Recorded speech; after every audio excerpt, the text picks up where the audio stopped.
22 дугаар батлах. Эерэг гишүүдтэй геометри үрээсийн 3 дугаар гишүүн нь 6. За 3 дугаар гишүүн нь 6 гэж байна. 9 дугаар гишүүн нь 48 гэж байна. За тийм бол 6 дугаар гишүүнийг олооч.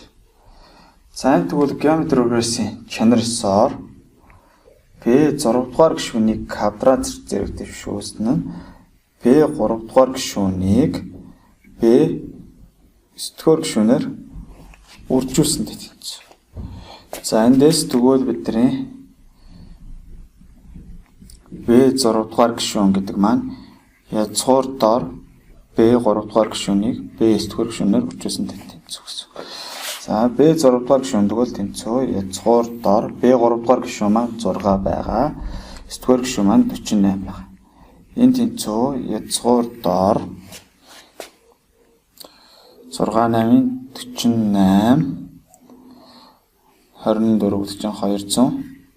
Дээрээс тэгвэл язгуур дор 228 гэдэг чинь язгуураас гарахтаа нэмийг хасах тэмдэгтэй гарна. Тэгээд 144-ийг үрждэг нь 2 гэж байна. Энэ гэдэг маань нэмийг хасах язгуур дор нэмийг хасах 144-өөс 12 гарна, үрждэг нь язгуур дор 2 байна. За энэ геометри үрээсийн бүх гишүүд эерэг гэсэн учраас B 6 дугаар гишүүн нь 12-ийг үрждэг нь язгуур дор 2 байна гэсэн. Геометри хариу D хариулт.